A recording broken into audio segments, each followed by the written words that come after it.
Espacio.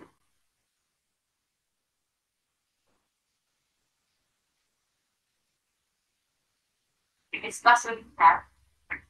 Espacio.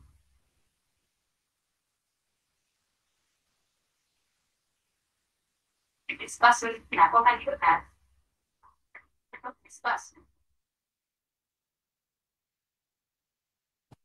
Es. Sí. Tienes. D. E. D. E. S. Puede. D. E. D.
Hola, hola, muy buenas tardes a todos.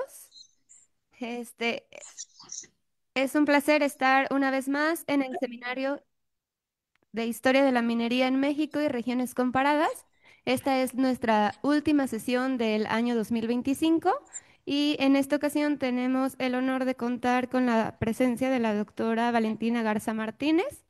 Este, Les voy a contar más o menos la dinámica que va a ser la misma que hemos llevado a cabo durante todas las sesiones, que es que la doctora va a presentar lo que nos trae preparado y posteriormente vamos a hacer rondas de preguntas y comentarios, los cuales nos pueden dejar por Facebook o a través de YouTube, que ya este video va a salir también a través de YouTube en vivo y se las haremos llegar a la doctora Valentina y haremos varias rondas. Primero, le quiero dar la palabra al doctor David Martínez, que nos va a dar una pequeña semblanza tanto del seminario como de la doctora Valentina Garza Martínez. Gracias, David. Ay, gracias, Lau. Bueno, pues lo primero, pues muchas gracias a todos por asistir. También los que nos están siguiendo, los que están conectados, a todos, muchas gracias. Pues este ha sido un buen año, ¿no? Tuvimos 7 presentaciones de Alejandro Mandujano López, Cristian Páez Cedillo, Tomás Jalpa Flores, Gonzalo Amazurrutia Nava, Javier Rodríguez Cárdenas, Jason Bizanz y Carlos Salvador Paredes Martínez. Además de esas presentaciones, que es la dinámica que pues acostumbramos tradicionalmente en el seminario. Tuvimos 3 presentaciones, perdón.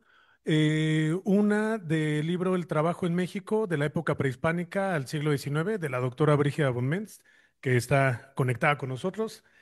Eh, también, también del libro Santa Bárbara Rebelde, Historia oral de la insurgencia sindical en un pueblo minero, 1970, 1990, de Gerardo Necochea Gracia, de la Dirección de Estudios Históricos. Y también la presentación, la primicia, de Práctica Ciega y Teoría Luminosa de la Minería Regional Novohispana, la expedición de los mineralogistas alemanes, del doctor ¿Dónde Eduardo Flores Clerc, está el que botón? para... Me parece que tienen un micrófono abierto, si nos apoyan. Gracias. eh, Em, que bueno, les comentaba, justo hace unos días recibió el galardón, el premio a la mejor investigación de los premios SINA. Entonces, pues vayan, todo un gusto.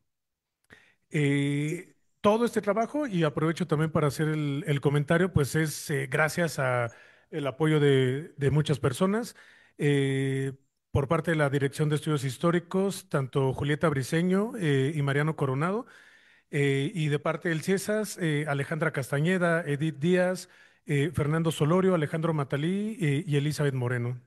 Muchas gracias porque han estado ellos siempre. Y también pues todo el trabajo, ¿no?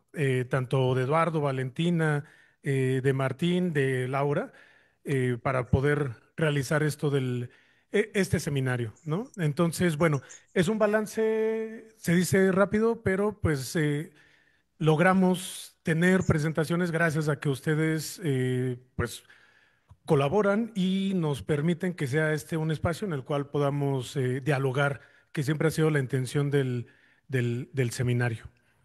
Y bueno, hablando justo de presentaciones del libro, vamos a cerrar con una presentación de otro libro que se llama Las visitas de gobierno del Nuevo Reino de León a las haciendas y encomiendas de indios del siglo XVII. Fue editado por Martín González Solano. Y bueno, algunos datos de la doctora Valentina Garza Martínez. Ella es profesora investigadora del CIESAS desde 1994, docente en el programa de posgrado en Historia del CIESAS en la Unidad Peninsular. También es coordinadora del Seminario de Historia de la Minería. Ha tenido una trayectoria en estudios de procesos de poblamiento del noreste sobre todo, pero en general también procesos de poblamiento, en el cual ha puesto particular atención en la relevancia de la ganadería como un vehículo de poblamiento. No solo en el Nuevo Reino de León, sino que yo considero es una de las aportaciones verlo como un espacio, no solamente una delimitación que pueda ser el Reino de León, sino de otros lugares. Tiene múltiples artículos, capítulos de libro y también libros de autoría.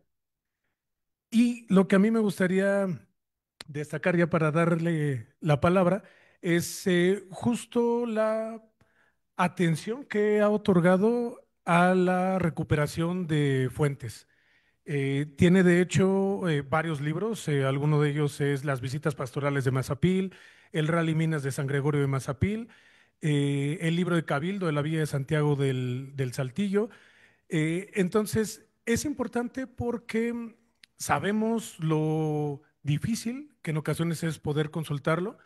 Eh, yo tuve el gusto que me invitara para escribir la presentación del libro, una de las presentaciones, la otra la hizo Laura Mier, y yo lo destacaba porque así lo creo, esa actitud que siempre ayuda a todos los historiadores es el presentar fuentes, ¿no? Que es un acto académicamente, yo considero muy generoso porque, vaya, ¿no? Ayuda a todos nosotros. Entonces, bueno, pues es también un gusto. Hice una presentación breve del CB porque fue a petición, pero nada, pues es un gusto estar en esta presentación y pues, doctora Valentina, le doy la palabra. Muchas gracias, David. Gracias, Laura, por todo y a todo el equipo por toda la organización. Y bueno, quiero saludar con mucho afecto a los que se conectaron hoy, a la doctora Brígida, que la veo por allá, Alejandro Mandujano, que ya es un asiduo participante del seminario. Gracias, Alejandro, que se conecta desde Tamaulipas.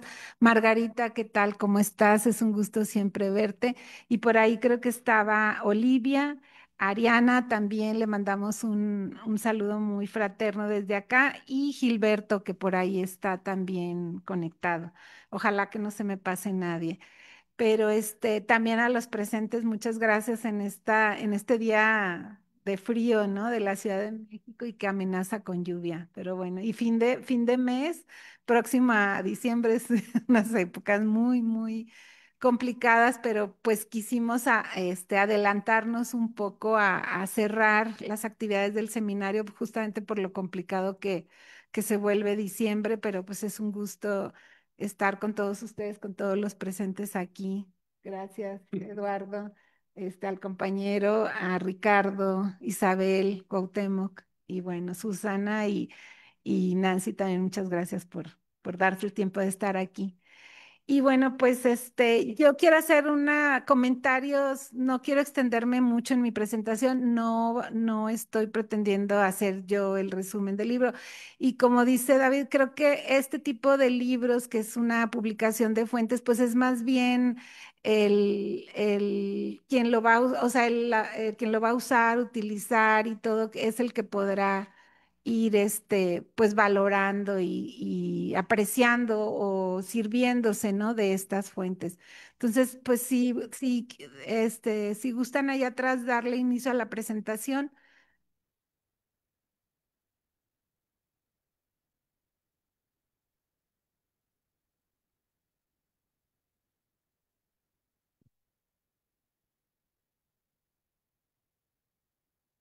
Bueno, les voy adelantando que este trabajo realmente no fue pensado para publicarlo, o sea, realmente fue pues el resultado de las experiencias de haber estado sobre todo el Archivo Municipal de Monterrey, que yo lo conocí a finales de los 80 y pues estaba a cargo del maestro Israel Cavazos Garza y la verdad era difícil entrar, trabajar. Sí, bueno, no, la situación.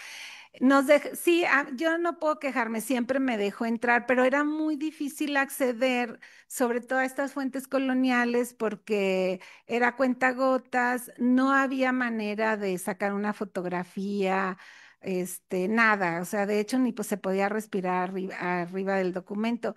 Y uno le agradece mucho ese esmero, ¿no? Con el que cuidaban los archivos.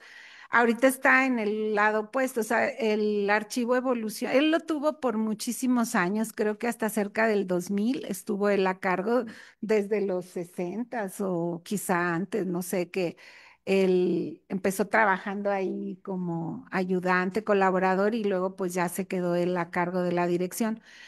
Y tuvo una etapa muy importante ese archivo porque se digitalizó, hicieron muy buenas digitalizaciones de ese archivo, al menos la parte colonial, no sé cómo está todo lo demás, pero ahorita no ha pasado por administraciones que, pues como sabemos, no todos los alcaldes o todos los funcionarios tienen ese, ah, pues ese cariño por los documentos, entonces sí ha estado incluso cerrado a la consulta, bajaron la página por mucho tiempo del internet de que se podían consultar digitalmente, entonces otra vez estamos en este impasse, ¿no?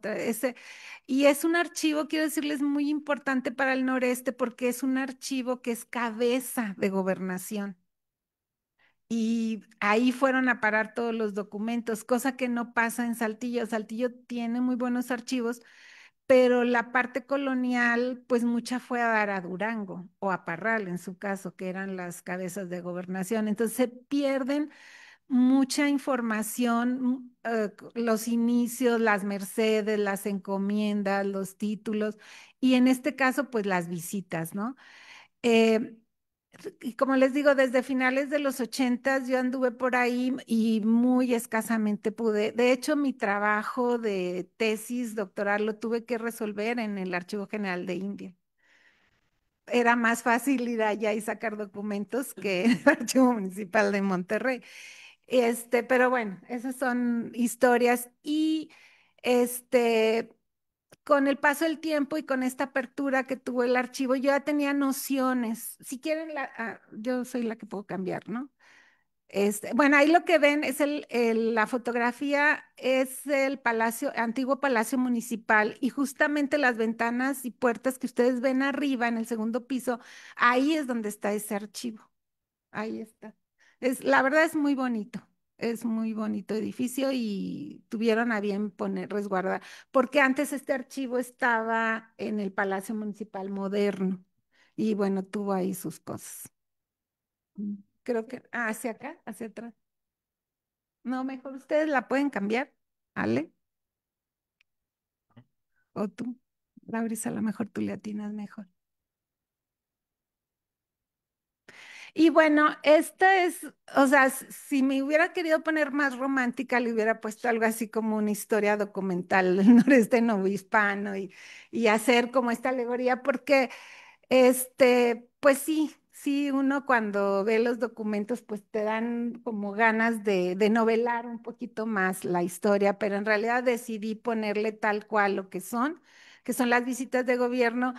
El título no refleja realmente todos los elementos que tiene la visita, porque no nada más son a las encomiendas y a las haciendas, o sea, son a los ranchos de ovejas, a las vaquerías, a las tiendas de comerciantes, a las minas, a las haciendas de beneficios. O sea, es muy complejo toda la información que pueden traer estas visitas.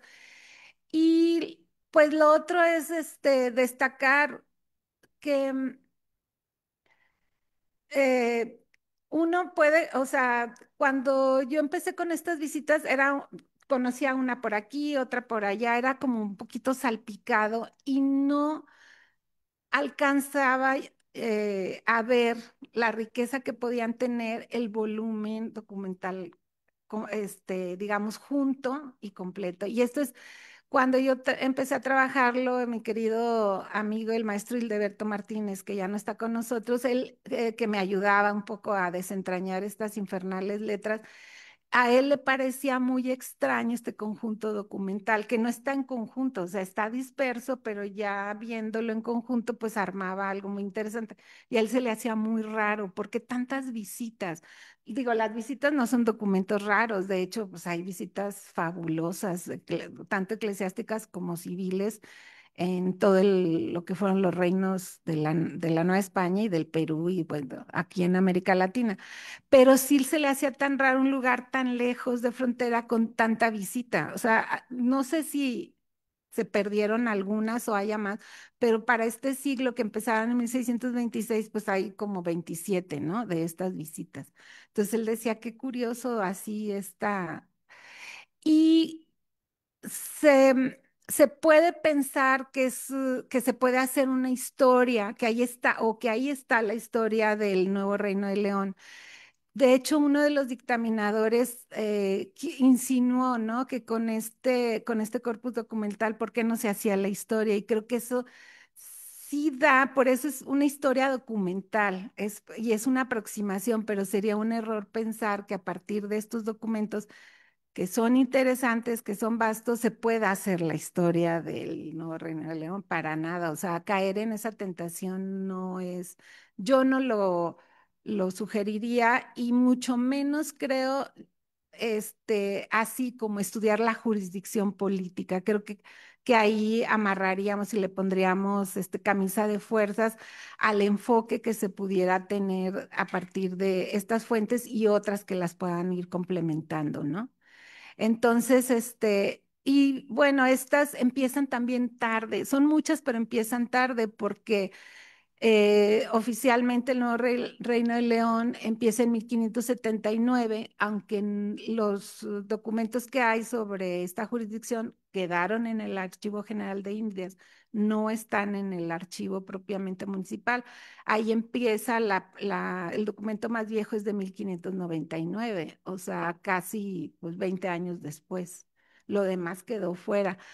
Pero estas visitas ya así como sistematizadas empiezan hasta 1626 con la llegada de un gobernador que es hijo de uno de los mineros más importantes de Zacatecas.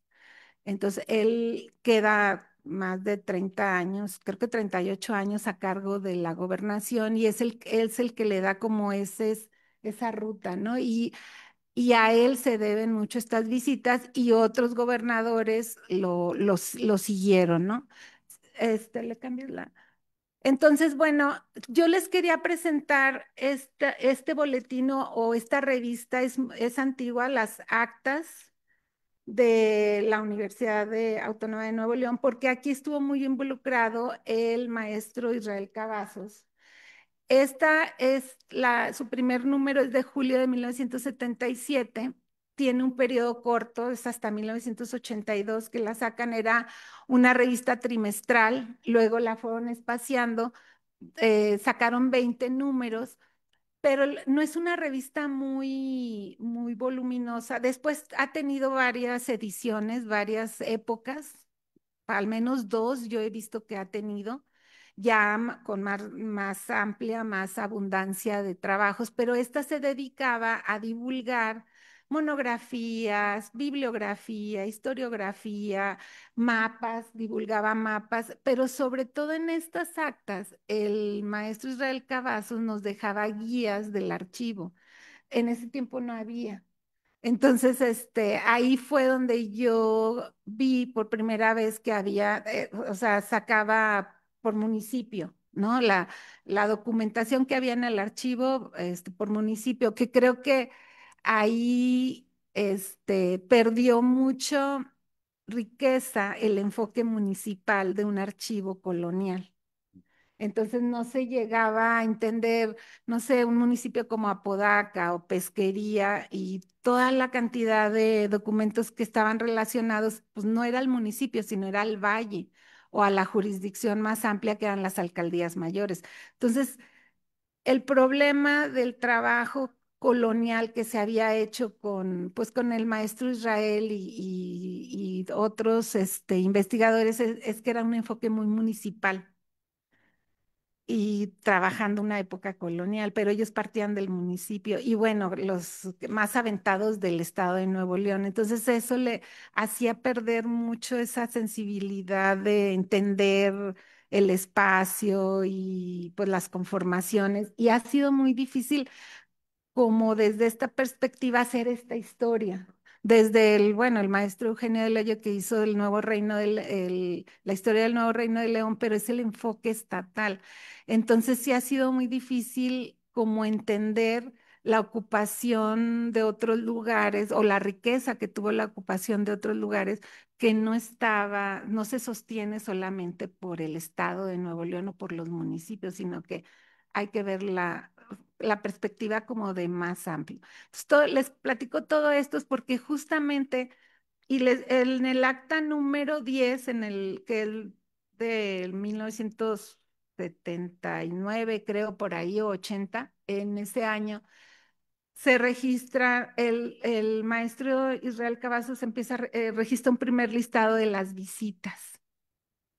Ahí está, pero pues ahí se quedó y yo ambicionaba mucho llegar a ellas y sí veía una que otra, pero pues no con la amplitud que después pude haberlo hecho. Y entonces fue este acercamiento. De hecho, yo trabajé parte de estos materiales para hacer algo, pues para mi tesis en algunas partes, pero sobre todo para hacer algunos temas como caminos o como la minería, etcétera, pero nunca en el conjunto, ¿no? Y bueno, la que sigue, por favor. Y eh, finalmente, pues el logro, y sí, empecé yo a tener esta sensación de que separadas, hay algunas muy ricas, unas muy pobres, muy raquíticas, unas incompletas, pero separadas como que no llegan a tener el impacto que en su conjunto pueden tener. Y cuando uno acaba de leer este volumen documental, uno entiende que hay espacios muy diferenciados, hay zonas, digo, están relacionadas, pero están jugando ritmos históricos y contextos, obedecen a relaciones muy diferentes. Unas son muy locales, muy tradicionales, otras son al impulso de estos, shocks mineros que hay. Estos repuntes mineros que hay, ahí se ven, de repente salen, pero es son espacios que van teniendo otras dinámicas y relacionándose con otros personajes y otra, pero ahí lo puede ver uno y al mismo tiempo están los introductores de ganado haciendo ahí sus ocupaciones y tratando de ir ocupando cada vez más hacia lo que después fue el Nuevo Santander, pero ahí andan. Y entonces esos conjuntos uno no los puede enmarcar en una jurisdicción, sino que tendría uno que estudiarlos como individualmente o acercarse a ellos para luego después entender una lógica, si se quiere, más general, pero y ahí es donde está el noreste, que no se restringe solo al Nuevo Reino de León, aunque ahí se gestan muchas cosas, pero como que tiende a desbordarse, ¿no? Entonces, a veces uno juega con el Nuevo Reino de León y noreste. Es lo mismo, pero no es lo mismo, o sea, se identifican, pero hay otros elementos ahí diferentes, ¿no? Entonces, bueno, como eso primero, y bueno, pues, ¿qué son las visitas de gobierno? ¿Cómo son las visitas en particular del Nuevo Reino de León? ¿Qué contienen? ¿Cuáles son sus peculiaridades? La narrativa política que uno puede ver atrás de ello y sobre todo, bueno, los límites que tiene esta fuente y muchos silencios también. Entonces, pues esto es parte de lo que traté de trabajar y exponer en la introducción que yo presento para este corpus documental. La siguiente, por favor. Y bueno, pues en este libro y pues su construcción básicamente es una edición paleográfica contextualizando las visitas y sobre todo yo aquí sí hice más énfasis en dejar muy avanzado ya un análisis espacial y territorial que obviamente va a necesitar ampliarse mucho, pero yo utilicé mucho estos trabajos, reconstruir recorridos y todo, primero para ubicar los lugares de los que se habla, porque ha sido muy difícil, o sea, uno se da cuenta, hay más de 70 haciendas y mucho más ranchos que no están reportados y todo, pero grandes haciendas que están ahí y que se ha perdido el hilo de dónde son. Muchos de los municipios de Nuevo León sí son viejas haciendas, pero muchas otras que ahí se mencionan, se ha perdido la memoria histórica de dónde fueron. Y muchas de estas porque fueron haciendas ganaderas que no dejaron grandes infraestructuras o que cambiaron. Pero bueno, es bien importante, creo yo, iniciar un trabajo de reconocimiento en el territorio de caminos o qué lugares se ocuparon antiguamente. Y creo que en sí es haber conjuntado estas visitas y haber seguido esta cronología y haber seguido el visitador o cómo salta de un lugar a otro, cuántos días de diferencia hay. Hay incluso visitas que marcan la hora. Estamos hablando de 1600, de la década de 1660 y marcan que llegaron a las 8, como a las 8:30 de la mañana, digo, no sé cómo le hacían, pero es interesante porque ahí uno puede decir, bueno, si conoces este lugar y dice que llegó a 6 horas después al otro lugar, pues uno hace un radio para ver qué lugar posible pudo haber sido. Entonces, también ha sido muy interesante sacar provecho de este conjunto en este sentido, ¿no? Y ir dándole esta expresión espacial territorial a la ubicación también de las poblaciones, que ahí habitaban antes de que llegaran los españoles, pero restringidas a estar presentes en ciertas haciendas, ¿no? La siguiente, por favor.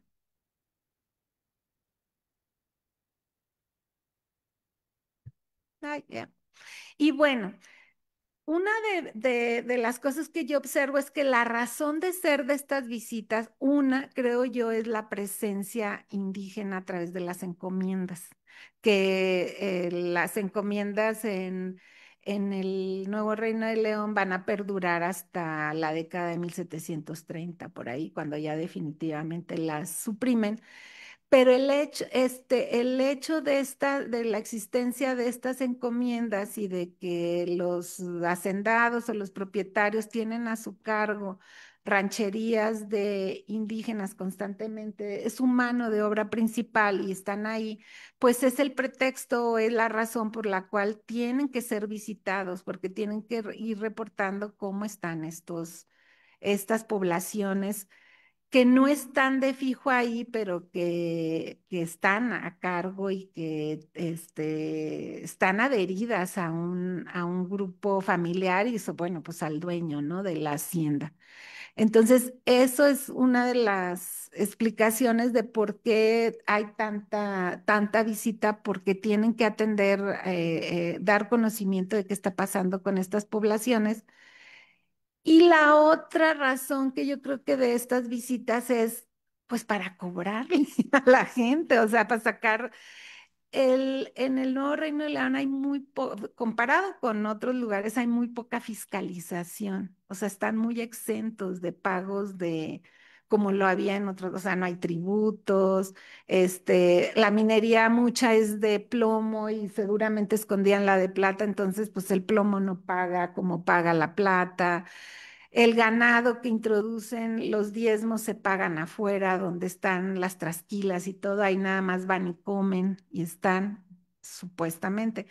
Entonces, una de las maneras de extraer un poco de recurso de los hacendados, de los rancheros, pues es estas inspecciones, cobrándoles multas o ellos dando sobornos para que todo esté bien y arreglado. Y uno se da cuenta, hay visitas donde todo está perfecto y pasan así, ¿no? Entonces, son de las cosas que, pues sí, ahí están, ¿no? Entonces, pues es interesante porque aquí uno puede leer las declaraciones, claro, filtradas por las autoridades donde todo está perfecto y todo está muy bien, pero de repente uno encuentra dos, tres visitas donde es como cuando llegó Martín de Zavala, llegó muy jovencito y muy instruido. Él había estado en España, en las cortes y todo, entonces sí traía mucho un feeling muy de funcionario y así, y llega y pues le sorprende que todo esté muy rústico, ¿no? Entonces sí. En esa visita, por ejemplo, sí declaran los indios que están enojados, unos que traen tobas, otros que a sus mujeres y a sus hijas las sacaron, otros que las tienen encerradas en la cocina, ahí se pueden ver. Pero en general, pues sí están muy filtradas estas declaraciones. Y bueno, uno también se puede dar cuenta de cierta unidad sociopolítica. No sé si el término sea demasiado pesado pero sí hay una cierta organización de estos pobladores indígenas. O sea, sí hay una diferenciación de naciones y de rancherías o parcialidades que están adheridas a unos grupos y otros a otros grupos y relacionadas a ciertos territorios. O sea, sí está, y ahí se da uno cuenta perfectamente que no están ni revueltos y están ellos muy bien, ellos, los mismos indígenas, saben muy bien cuáles son sus espacios, ¿no? La diversidad es impresionante. Yo creo que registré pues yo creo que sí, cerca de una centena de nombres de rancherías que son las unidades que se distribuían como encomiendas. Su movilidad es impresionante, o sea, no están de fijo y ellos siguen en contacto con sus territorios y tienen sus temporalidades de que van y vienen, ¿no? Aparte a los hacendados ni les interesaba tenerlos ahí porque pues, tenían que verlos, ¿no? Ocuparse de ellos. Entonces el que se fueran también les resolvía una responsabilidad, ¿no? En este sentido, pues es una encomienda muy flexible y bueno, ahí también se visibiliza la presencia de los indígenas, no nada más en los espacios de guerra, sino en los espacios de trabajo, en los espacios de intercambio pues ahí de poblamiento fijo, ¿no? Y también uno se puede dar cuenta de su paulatina extinción porque también podemos caer como en el optimismo de que, ay, era una convivencia, lee uno las visitas y hasta se encariña uno, ¿no? Ya con el hacendado, o sea, con esa visión, pero en realidad, si uno se da cuenta, algunas haciendas conservan a lo largo de muchas décadas los mismos grupos, pero otras no. O sea, remudan de encomiendas dos o tres o cuatro veces o más. Y eso quiere decir o que no recuperaron a los indios o los indios se murieron, se extinguieron o se fueron más lejos, no sabemos, pero sí hay una presencia de muchos nombres nuevos y de nuevas adquisiciones, ¿no? La siguiente, por favor. Entonces, bueno, yo quiero terminar ya, no quiero ampliarme mucho, pero una de las cosas que al final a mí me sirvió mucho seguir las firmas de los personajes porque hay hasta 3 o 4 personajes con los mismos nombres. O sea, hasta el bisnieto está por ahí, pero y padre, hijo y nieto uno lo puede ver ahí, hay una persistencia. Entonces yo tenía que ver mucho las firmas para identificar que si eran iguales o no. Pero al final, y las trabajé mucho no nada más fue para ilustrar el libro y que no fuera tan aburrido, ¿no? Pero sobre todo para dar un poquito de seguimiento, o sea, finalmente la firma, no tenemos un INE de ellos.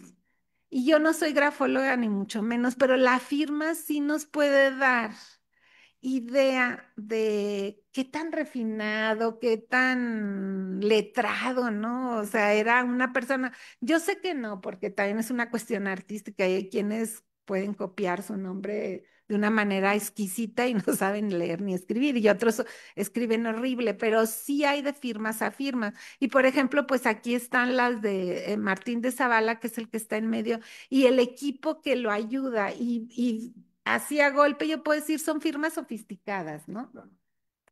La siguiente, por favor.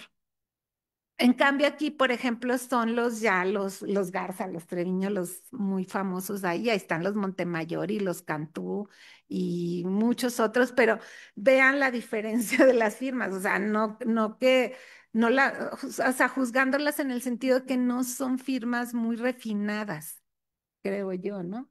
Son, pues habría que verlas, pero pues bueno, puede ser. Pero para ese, bueno, pensando en esos lugares tan alejados, la siguiente, por favor. Y luego, por ejemplo, esto, o sea, estas firmas sí son rústicas, ¿no? Y me sorprende porque, por ejemplo, el Fernán Blas Pérez, pues es un gran minero, ¿no? Tiene dinero, tiene propiedades de minas y todo, y sin embargo, pues no, hay algunos hasta con dislexia por ahí, ¿no? O por ejemplo, el Antonio, el Antonio Leal, que es el joven que está arriba y él ya de viejo, ¿no? Ahí se ve su firma.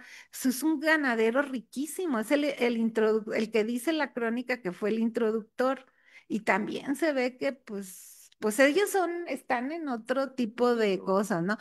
Y la siguiente, por favor.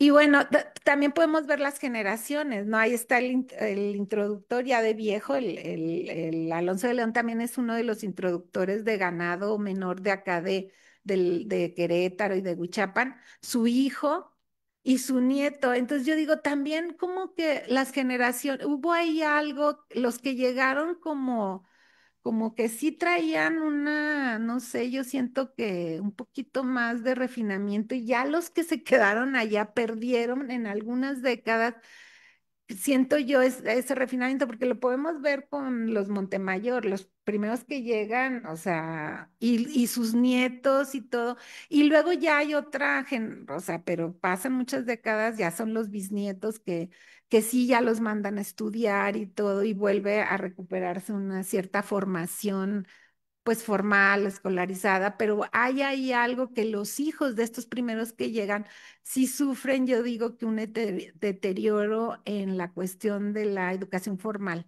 que no la tuvieron allá hasta que ya empezaron a mandarlos a colegios y a seminarios y todo. La siguiente, por favor. Y bueno, aquí algo sorprendente, los ganaderos, o sea, me refiero a los introductores, los que van de Huichapan, Querétaro y los que son dueños y mayordomos, y sorprendentemente tienen más refinamiento o sea, que los que están allá de fijo. O sea, uno podría pensar, no, pues la gente que se dedica a la ganadería es más rústica, ¿no? O los mayordomos, y no, o sea, muchos de ellos son tal cual mayordomos y tienen pues sí, una caligrafía, ¿no?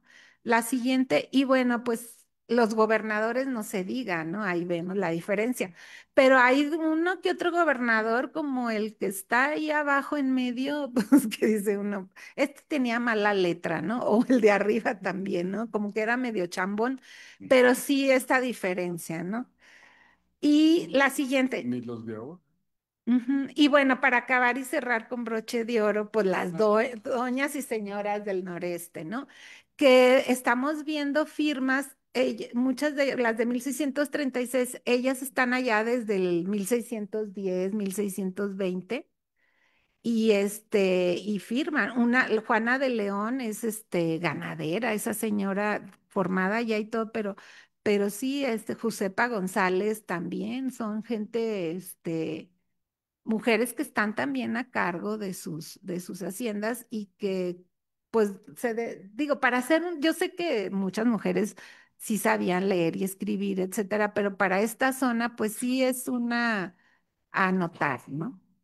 Y bueno, pues yo hasta aquí les dejo mis comentarios y más bien escucharlos a ustedes.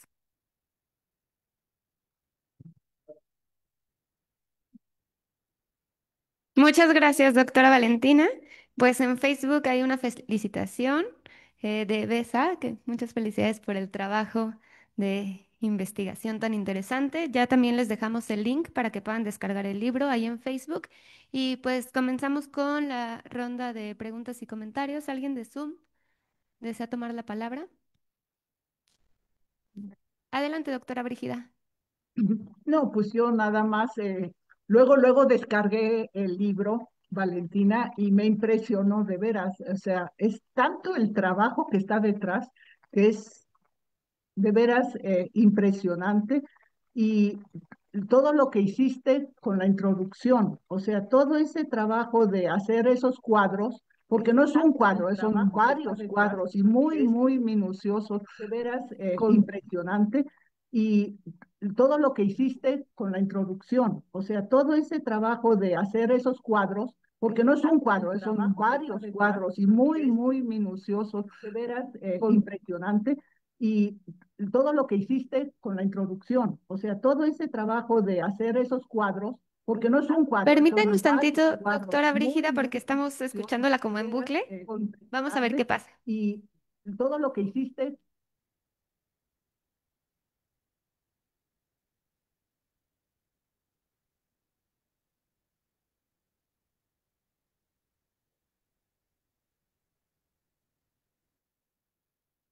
A ver, ¿puede volver a hablar, por favor, doctora Brígida? Perfecto. Ya me escuchan sin bucle. Sí, ya, perfecto. No, también no nada más los cuadros me impresionaron, Valentina, que los estuve revisando, sino también los mapas. O sea, eso que haya sido el recorrido y persiguiendo a los visitadores para ir a encontrar dónde estaba el rancho, dónde estaba la hacienda, etcétera, porque no es tan bien, es como los cuadros, no es un mapa, son varios mapas por regiones. De veras es un trabajo apabullante y te felicito muchísimo.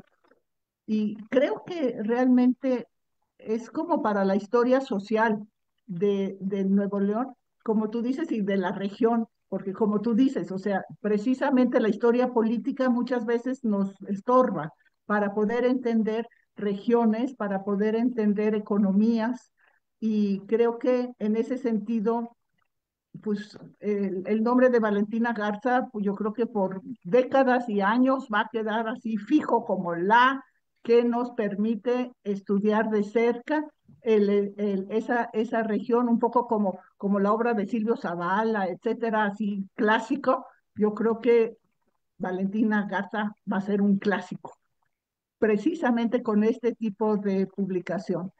Y nada más una pregunta cuando hablan los visitadores con los indígenas, siempre se menciona un intérprete y a partir del intérprete les preguntamos tal y tal cosa.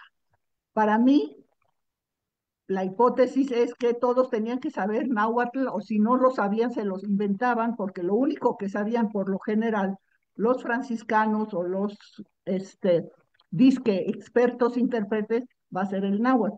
Pero es una pregunta. qué tanto no, porque lo que a mí me encanta es en tus índices, por ejemplo, toda la toponimia indígena, porque está la toponimia de las rancherías. Y esa toponimia obviamente no viene en náhuatl. Entonces, ahí puede haber una gran fuente para los lingüistas, porque en los grandes mapas lingüísticos, todo lo que es el noreste y digamos de la Sierra Tarahumara hacia el Golfo, se plantea como blanco, desconocido, el tipo de raíces lingüísticas y familias lingüísticas. Entonces, me quedo nada más con esa pregunta hacia las lenguas. Y te felicito muchísimo. Muchas gracias, doctora Brígida. ¿Alguien más de Zoom que quiera hablar? Sí, adelante, Margarita.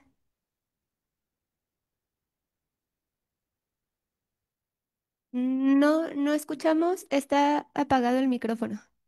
Ya, listo. Sí, bueno, yo me disculpo, no tuve oportunidad de leer el libro, hice una revisión muy general, pero sí creo que se vale un gran reconocimiento pues por el esfuerzo de la reunión de todos estos documentos y coincido con la doctora Brígida von Mens. Yo estoy haciendo actualmente cuadros para concentrar información sobre pequeñas mineras y sé que detrás de todo eso hay realmente un gran esfuerzo. Y bueno, igualmente sumarme a las felicitaciones, Valentina. Eso sería lo que puedo decir en este momento. Muchísimas gracias, Margarita. Le voy a dar la palabra al doctor Eduardo Flores Cler. Bueno, otra vez muchas gracias a todos. Qué bueno que vinieron, qué bueno que están aquí con nosotros. ¿Quiénes somos? ¿Cuáles son nuestros orígenes? ¿Y quiénes fueron nuestros antepasados? Comenzar así cualquier libro es, de historia es así como, no lo sé, es un reto para todos. Y qué bueno que comenzó con estas preguntas, porque me parece que es lo que nos puede unificar a todos los que hemos estado discutiendo. Son las preguntas básicas que tenemos en nuestros problemas de investigación. Y creo que en buena medida estas preguntas se responden a lo largo del libro. O sea, tiene esa fortuna de que sí encontramos respuestas. Por supuesto que también de la misma manera nacen otras preguntas y otros problemas. Comenzando con su exposición, me encantó que pusiera esta imagen del norte y desde hace tiempo pienso que los estudios del norte lo que han hecho nos han ayudado a entender que nosotros pertenecemos a ese norte, que es parte de nuestra historia, esa visión que salió al principio, esta cabaña en ese inmenso valle, es como siempre es la visión de los norteamericanos, pero no nuestra. Entonces, creo que estos trabajos del norte siempre nos ayudan a apropiarnos de esa parte de que también son no solo el centro, no solo el Bajío, no solo el Oaxaca, no solo Yucatán, sino también hay una parte norteña que es sumamente importante y que la desconocemos, porque en cierto sentido, una de las cuestiones que plantea Valentina es exactamente nuestro desconocimiento. Me parece que también, bueno, ya lo dijeron, que es bastante generoso el asunto de que cuando se publican fuentes, pero no solo se publican fuentes, Brígida acaba de decir algo sumamente importante. Nos da las guías de cómo leer esas fuentes a través de los cuadros. Son fundamentales los cuadros. O sea, ya me imagino el trabajo que han de haber costado hacer ese cuadro, o sea, son verdaderamente un trabajo, no solo hacer la paleografía, no solo hacer la revisión, no solo...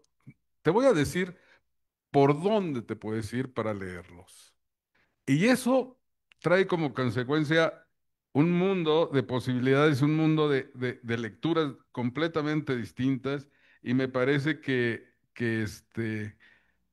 nos decía Valentina hace un momento de tener una visión en conjunto, que no la tenemos del norte, y que me parece que, hombre, tampoco se agota el norte con estos trabajos, y creo que todavía el norte podría seguir más, pero cuando menos tenemos un conjunto que nos muestra una realidad en casi un siglo, y ya nos prometió que nos va a dar dentro de poco tiempo el otro siglo. Entonces vamos a tener una visión cada vez mayor sobre este norte, que cada vez se hace, vuelvo a decirlo,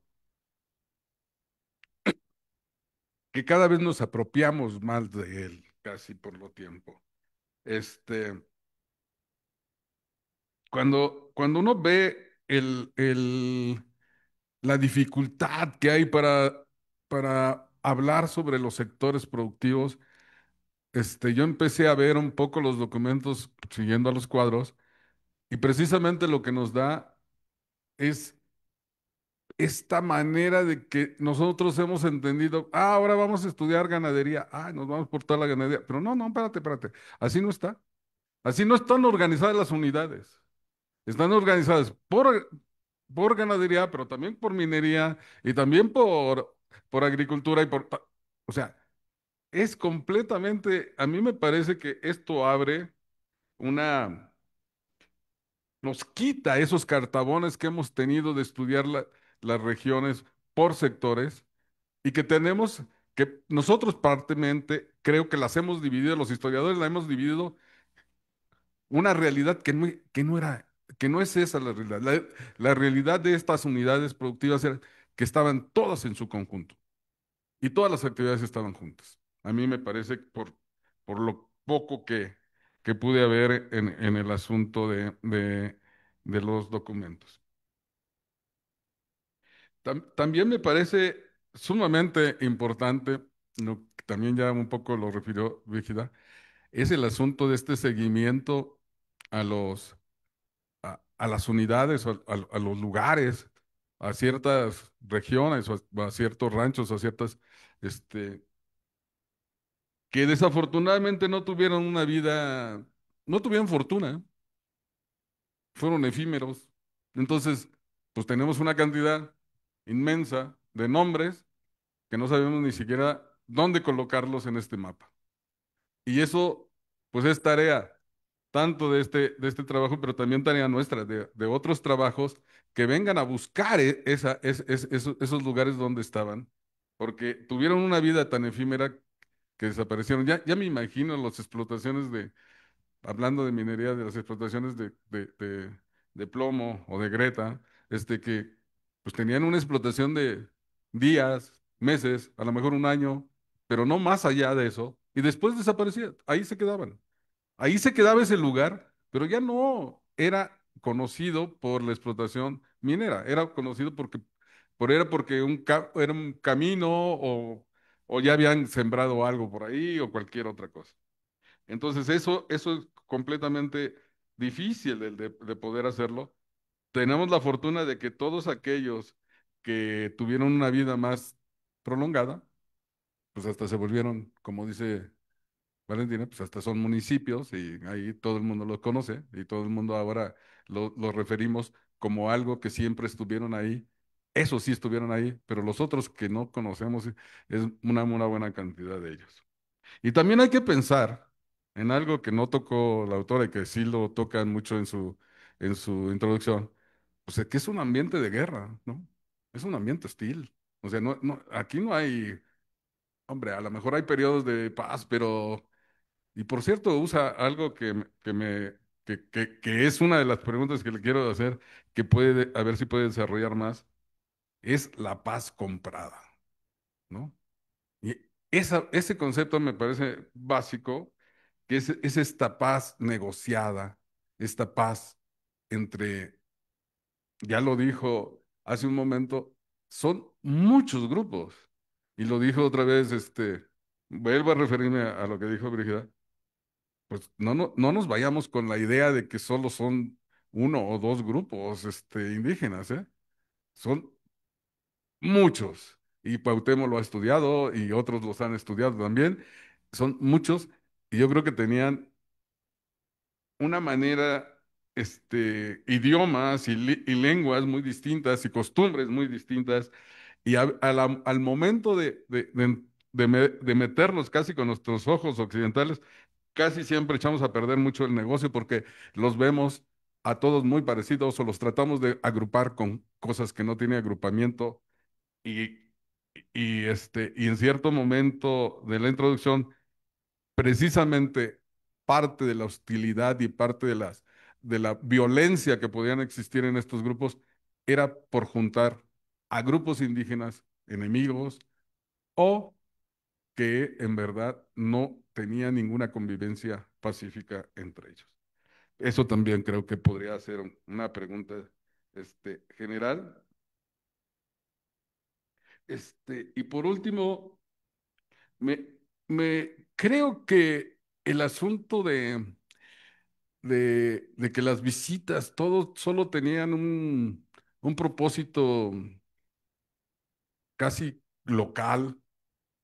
Yo tengo la verdad que tengo mis dudas. O sea, yo creo que los interesados en conocer cómo eran, qué hacían, qué decían, cómo sacarles provecho, y otro tipo de preguntas que se le pueden sacar a la región, eso viene desde las cúpulas de la corona.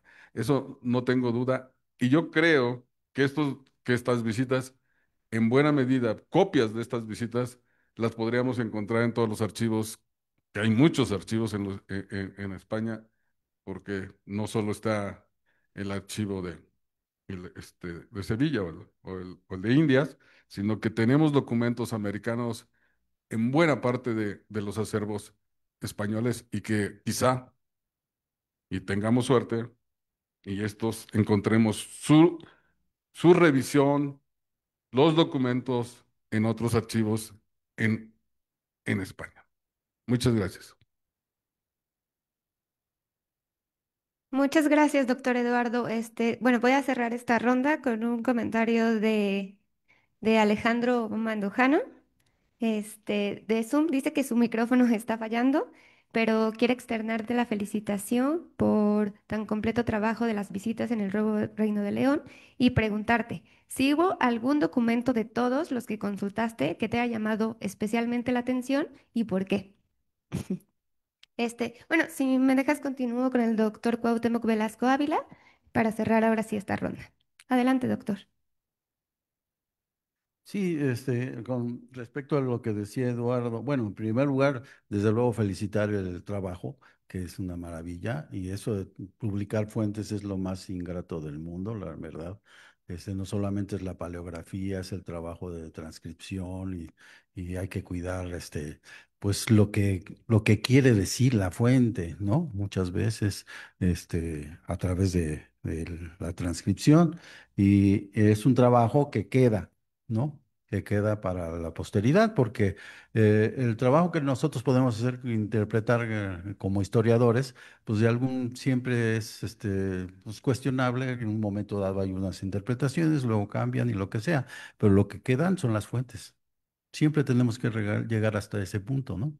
Entonces las fuentes directas, lo que dijeron los que estaban ahí en ese momento, pues es lo que queda para nuestra interpretación y para otras interpretaciones que se quieran. Entonces es un trabajo muy generoso, como decía David, y felicidades.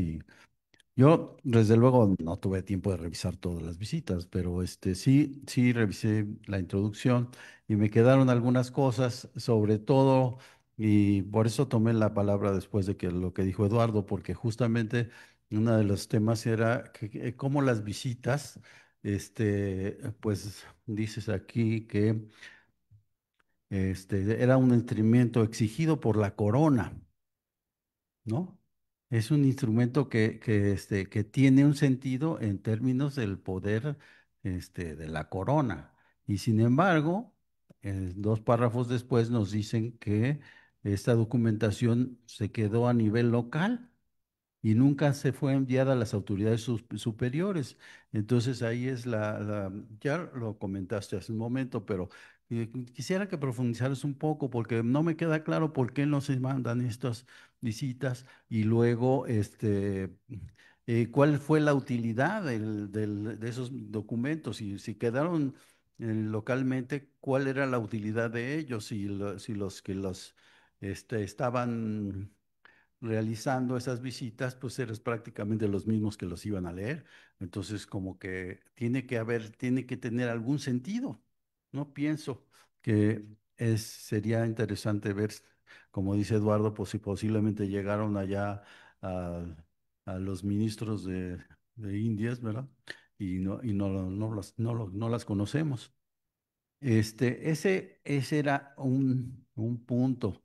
Un segundo punto es muy importante esto de compilar a los pueblos indígenas, sus nombres y sus ubicaciones y todo eso. Y es un trabajo tremendo porque la cuestión de los nombres es una cosa muy difícil. Ya ves que Cecilia Sheridan compiló como 3,000 nombres en su texto de la fortificación, ¿no? Entonces, ¿cómo se llama? Y ese trabajo, fue curioso porque después yo cuando lo vi me dije, qué maravilla, y le copié todos. Y a la hora de la hora, pues no servían para nada porque no se sabía exactamente qué significado podía darle a cada cosa porque el nombre solo no me dice nada si no está en un contexto documental, ¿no? Entonces, pues qué bueno que recuperaste el contexto documental en este caso. Y me parece muy importante, es muy difícil darles un carácter, digamos, antropológico a esos conceptos, ¿no? Porque realmente, pues son los conceptos que usaron los españoles y algunos describían que eran borrados y ahora los otros rayados y los otros, pelones o sea, como que no eran conceptos que definían étnicamente nada, ¿no? Definían a lo que los españoles les era útil para controlarlos o para tener relación con ellos. Sin embargo, las personas que están más cerca de ellos siempre son los que tienen una visión un poquito más compleja. Lo que decía Brígida es súper importantísimo, lo que son los intérpretes, que están mencionados en varias visitas. Cuando les dicen, "Ah, les vamos a preguntar a los indígenas, entonces, llámate al intérprete. En el norte, ciertamente, muchos grupos usaron el náhuatl como un genérico, pero muchas veces no fue así. Y sobre todo gentes que vivían junto con los indios o que eran militares que habían estado viviendo con ellos. Entonces necesitaban a esas personas para su interpretación. Entonces, acercarse un poquito a la sistematización de los intérpretes me parece muy importante y es una información muy, muy interesante. Un tema que yo creo que un tema que a mí me sorprendió muchísimo fue el tema de que las encomiendas aquí aparecen como si fueran unas instituciones que se forman por acuerdo entre los grupos indígenas y los encomenderos o los hacendados. Y realmente eso contradice brutalmente el concepto que hay de qué eran las encomiendas por parte de los historiadores como Eugenio del Hoyo, ¿no? Que y otros, Héctor Villarreal, ¿cómo se llama? Treviño, que dicen que las encomiendas son la continuación del esclavismo.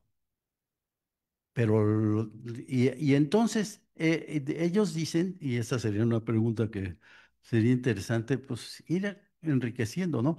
No es un cuestionamiento, es cómo ellos dicen, me interesa la opinión de ellos porque lo sacan de los archivos. Ellos dicen, es que hay muchísimos documentos en los archivos que demuestran que las encomiendas son exactamente la continuación del esclavismo, no más disfrazado. Y después las congregas, que son la continuación de las encomiendas, son exactamente lo mismo. Y siguen en una explotación brutal a los indios, y no solo eso, sino que los venden. Los venden a las minas en Zacatecas o es una continuidad de lo que hacía desde, ¿cómo se llama? Los primeros conquistadores que llegaron al Pánuco y todo eso que vendían a los indios en el Caribe, pues es una continuidad de eso, es esclavismo puro. Entonces es como muy contrastante la idea que nos dan las visitas, porque las visitas, bueno, como tú dices, están muy orientadas a demostrar que los indios están bien padre. Casi todos están contentos, les dan sus raciones, les dan vestidos, no sé qué, y son muy pocos los que dicen hay algún tipo de maltrato.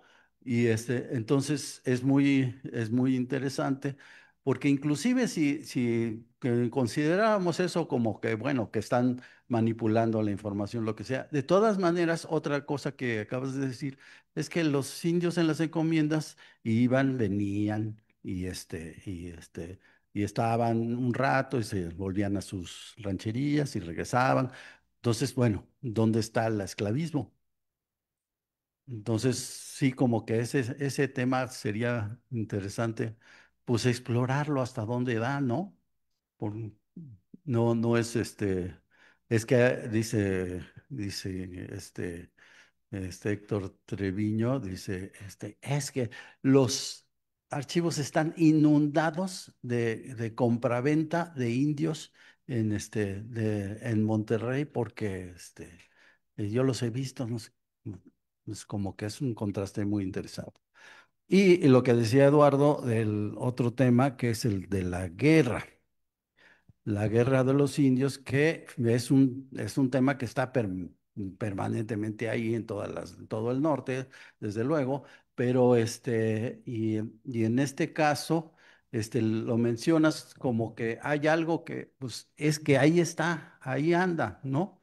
Pero pues las visitas no es lo que registran. A ellos no les interesa, a los visitadores lo que les interesa es lo que está pasando en la hacienda, en la mina, no están registrando eso. Pero hay esta compilación que hizo Lidia Espinosa sobre los informes de los gobernadores. El informe del gobernador de 1735 a 38 es una cosa abrumadora de la cantidad de ataques que hay. Va a la hacienda fulano, aquí no los podemos soportar, esta hacienda está hecha a pedazos por eso, pero es sistemático en toda la zona, sobre todo Monterrey y en la zona de hacia abajo, que es lo que yo estuve viendo en unos documentos que encontramos, y realmente es como abrumador, ¿no? Como que prácticamente no se puede hacer agricultura ni ganadería ni nada porque los indios están insoportables. Y luego en 1750 encontramos un documento del gobernador, ahorita ya los nombres no me acuerdo. ¿Eh? ¿Cómo era? De Borbolla, sí. Que es curioso porque ese documento pues habla como que fue a toda la zona del sur de Monterrey, hacia el sur de Monterrey, y fue pacificando a todos. Los metió a las misiones, los metió a los pueblos, los organizó, y después de eso ya no hay nada, ¿no? El siguiente informe del siguiente gobernador ya no habla de de la guerra, ¿no? Entonces, yo sé que eso es lo del siglo XVIII, que es otra situación, y lo vas a tratar cuando en el próximo tomo. Pero es curioso cómo en ciertas fuentes la cuestión de la guerra pues es un asunto abrumadora e incluye a los borrados y a los alazapas y a todos, ¿no? Bueno, y pues de todas maneras, pues yo te quiero felicitar mucho. Y cómo se llama. Ah, y ahora que estabas viendo lo de las firmas, me preguntaba yo si qué diferencia hay entre los escribanos, porque o sea, la manera es que no la firma normal, el escribano escribe tal, y luego llega el que la firma y es otra caligrafía completamente. Entonces, si ves una secuencia entre los escribanos o cómo ves esa parte. Bueno, es básicamente. Ay, no, pues muy agradecida de todos los comentarios, muchas gracias. Y pues sí, o sea, creo que lo más rico es lo controvertido, ¿no? Y lo contradictorio que puede ser estar leyendo una cosa y está sucediendo otra cosa. Creo que por eso, o sea, un ramo que yo siento que tiene que atravesar esta información o que se tiene que cruzar es el criminal, el ramo criminal. Ahí, además de guerras, pleitos, o sea, ahí, por ejemplo, sí uno puede ver también la declaración de los indios, también filtrada, pero menos filtrada, o sea, porque hay partes en contradicción.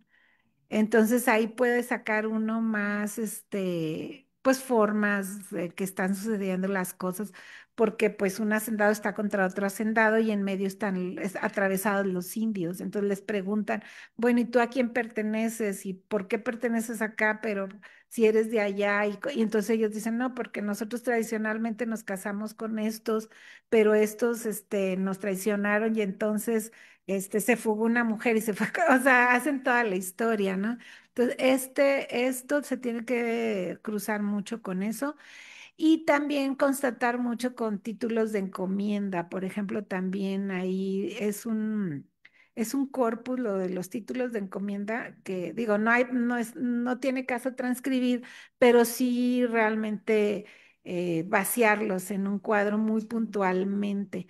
Porque si bien no podemos hacer la antropología de estos grupos, sí marcan consistentemente, esta ranchería pertenece a tal nación, sobre todo no revuelven, como luego quedó muy revuelto en la historiografía, como esto dice, esta selva de nombres que se pueden juntar 3,000, 5,000 si los vemos, pero si no están ubicados en una época, en un espacio, en una zona, pues se nos pierden, o sea, no tienen o sea, se pierden, nada más quedan ahí como registrados de curiosidad, ¿no?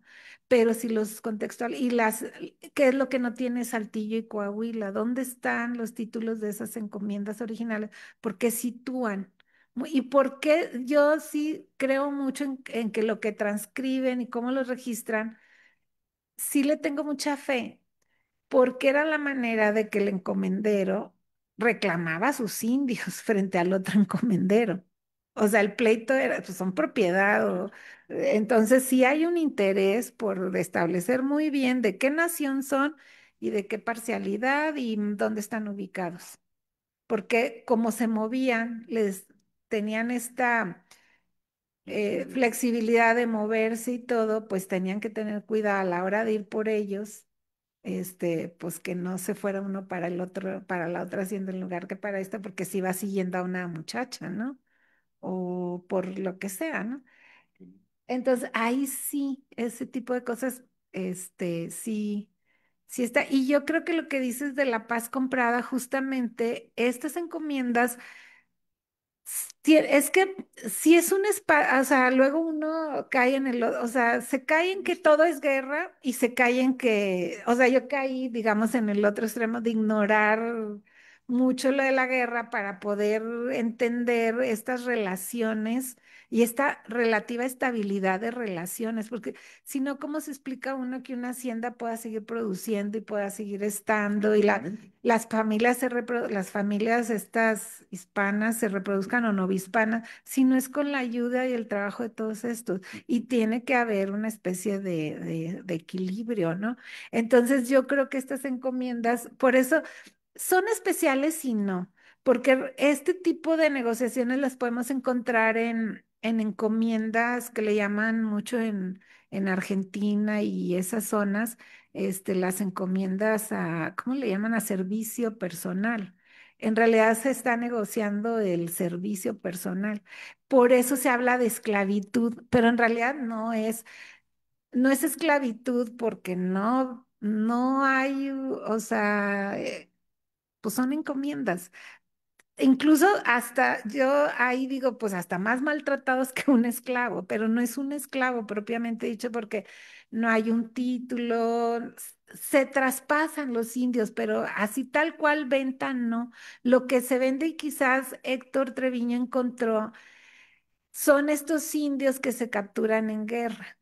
Estos sí se venden a servicio personal y que se traen mucho al centro, que bueno, de ahí agarraban y justificaban para agarrar todo, sí, pero sí hay diferencias. Y cuando se habla de esclavitud, ellos lo que creo que quieren marcar es el maltrato, las malas condiciones de vida que tenían y todos estos indios que es muy legítimo, pero no es correcto hablar de esclavitud, porque el sistema esclavista tiene otro funcionamiento y otra lógica.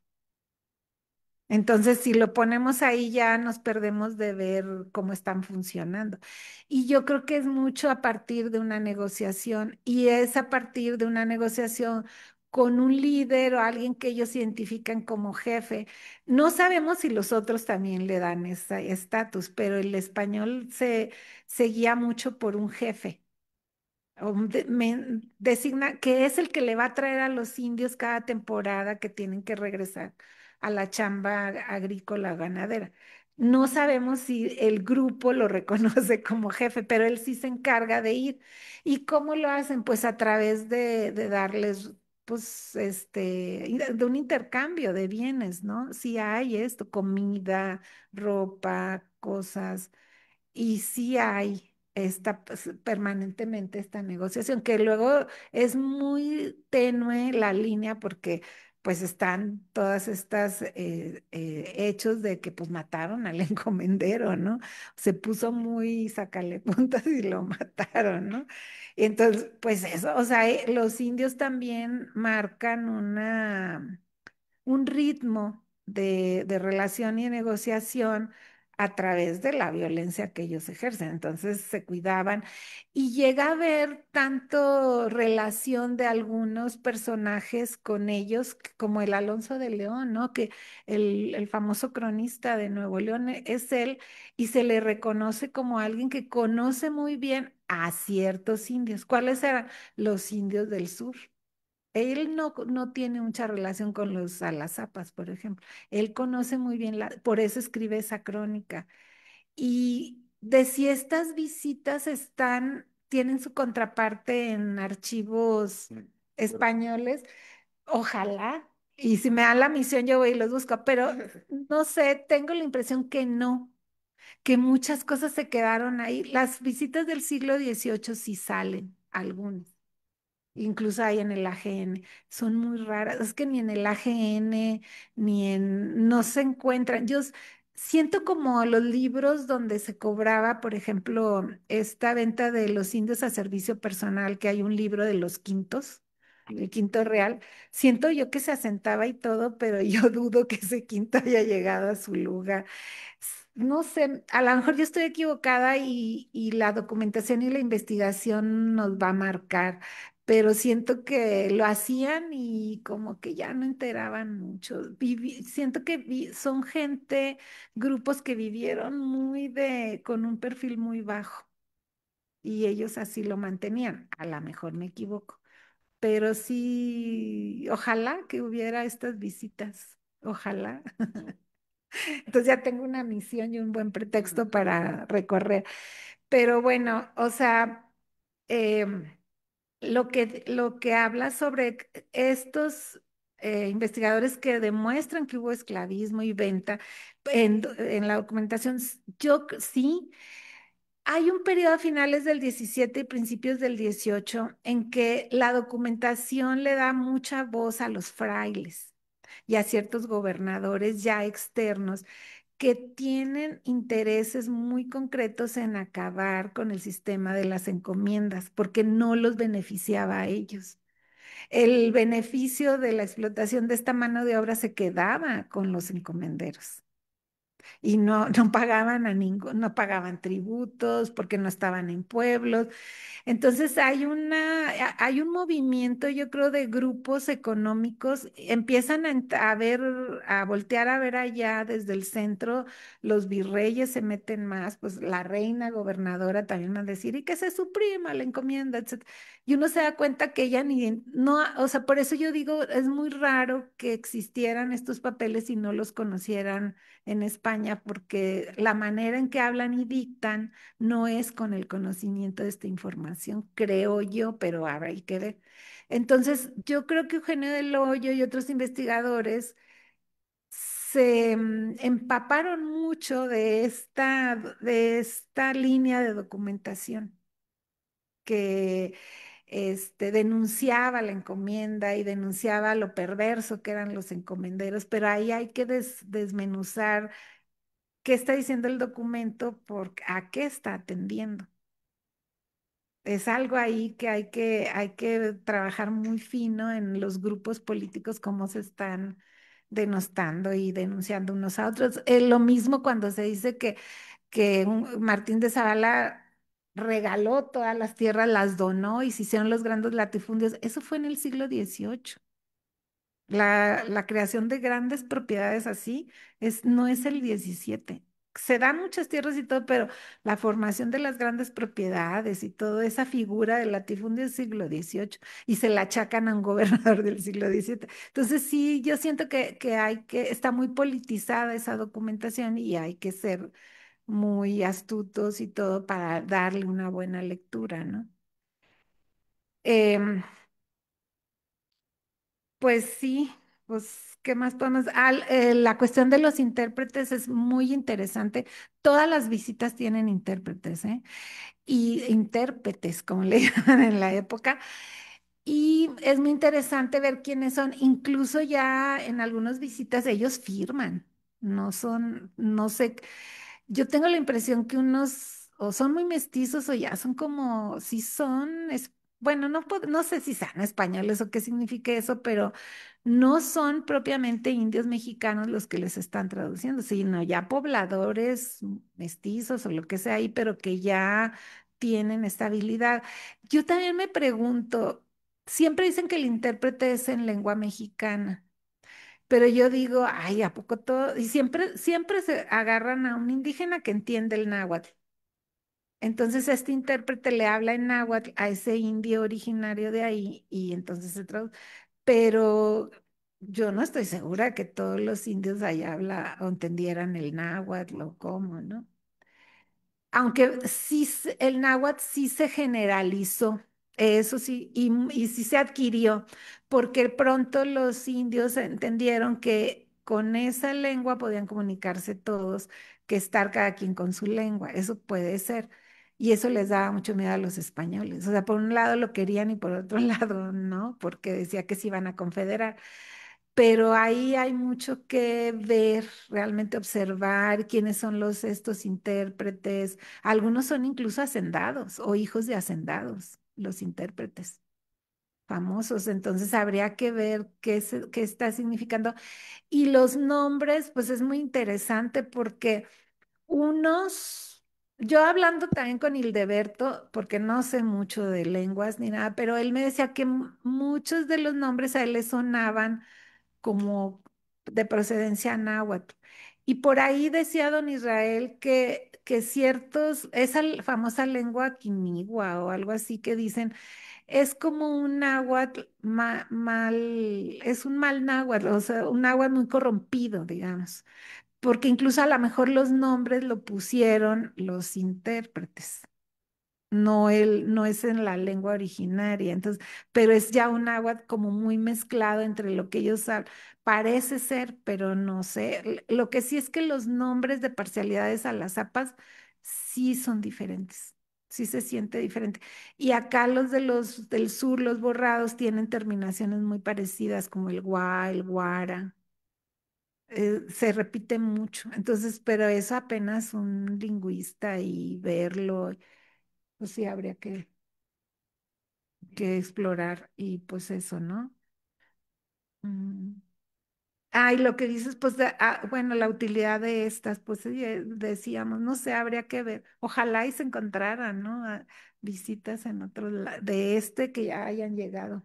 Pero yo francamente lo dudo por la manera en que están hechas. Por eso lo que yo digo es que cobran. El gobernador manda, hace y recoge dinero de todos. Cuando los hacendados tienen que pagar la visita y le paga todo el cuerpo que está ahí, es muy velado esto, les paga al que está escribiendo, al alguacil mayor, al intérprete y al juez visitador. Les recogen dinero. Pues sí. Una que otra sí, sí habla de eso, pero hay que verlo. Y yo siento que están bien mal y desordenados, pero pagan su buen. Yo siento que es, también el gobernador tiene que saber, ¿no? Para poder ver qué está pasando, el mismo gobernador, porque las distancias son muy lejanas. Y por ejemplo, los ranchos de ovejas entran y ni siquiera entran pasando por las poblaciones principales. Entonces hay que ver, esos pastores sacan muchos indios y nos están, entonces sí van y los checan. También es una manera sí hay un interés de controlar, porque esto que tú hablas de los levantamientos del siglo XVIII son muy particulares, o sea, por eso hay que contrastarlo con qué está pasando con los levantamientos. No es permanente y yo siento que en el siglo XVII bajan y repuntan a final y empieza el siglo XVIII y eso está hecho un desastre por la falta de control. Porque sí hubo un periodo en que se cortan las visitas y luego ya se empiezan a visitar porque hay un descontrol de ¿por qué? Porque no hay quien controle a estos pastores que entran y están sacando indios, ahí sí, esclavizados para venderlos en los obrajes en Querétaro y el Bajío. Pero entonces hay que ver esa guerra y hay que hacer una cronología muy particular de los levantamientos porque no son permanentes y sí en el 18 repuntó todo eso, ¿no? Por eso encuentras estos informes donde está eso que arde, ¿no? Y justo está pensando en meter la colonia, una nueva colonia, un poco para controlar esos territorios que están descontrolados a raíz de que los gobernadores que mantenían el control se mueren y llegan unos y otros y unos y otros y pierden control. Entonces, estas visitas sí son una especie de control interno.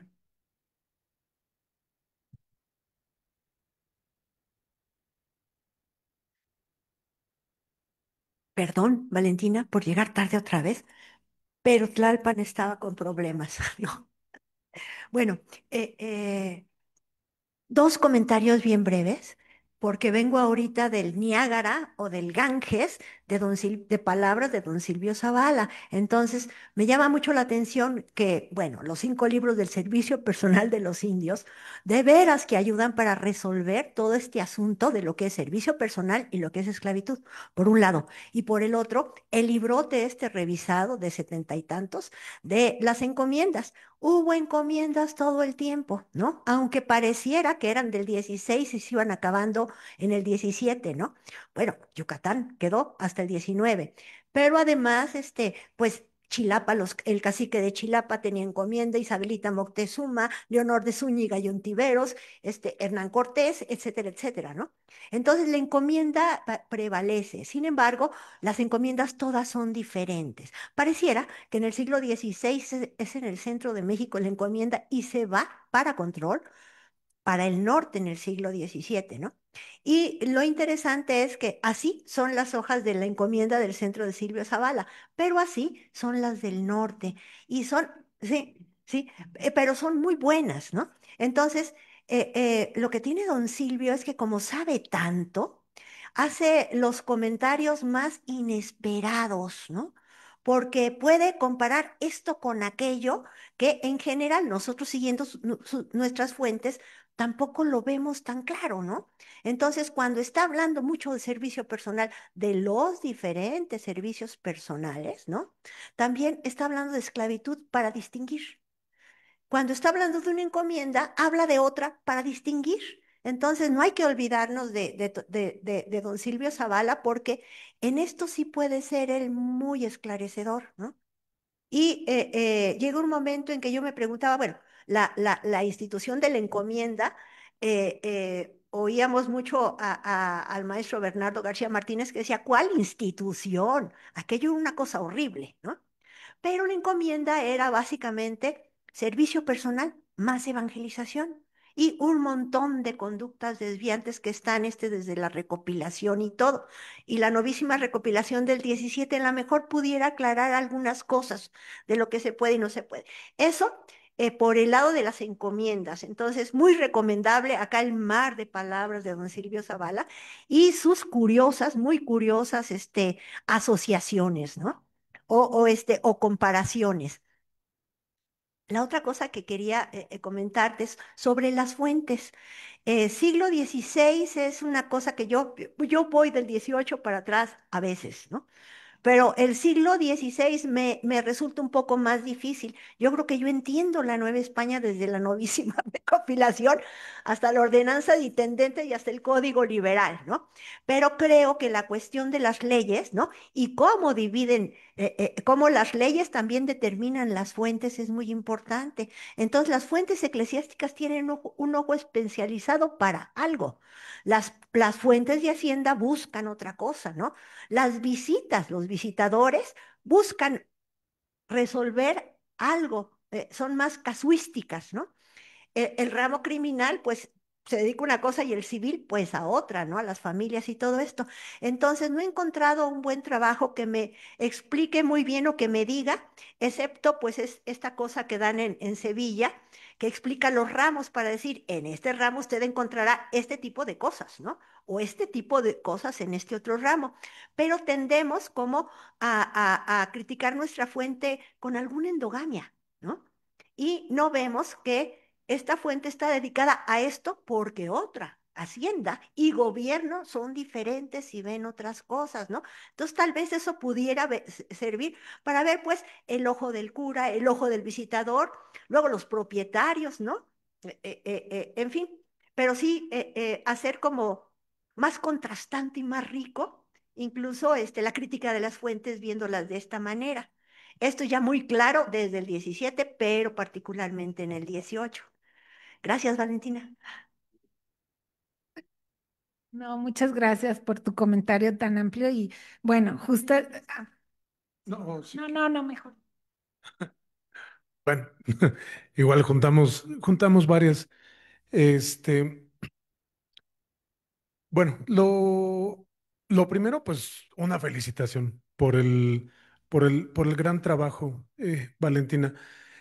Ahorita que es un punto en el cual todos han señalado, y yo coincido, es de la introducción, eh, estos cuadros y estos mapas, porque es un trabajo muy importante, vaya, y es muy pesado, ¿no? Entonces, sí da una guía para poder comprender las visitas, porque como lo dices, tiene información de todo. O sea, finalmente es muy fácil extraviarse y no es un corpus homogéneo.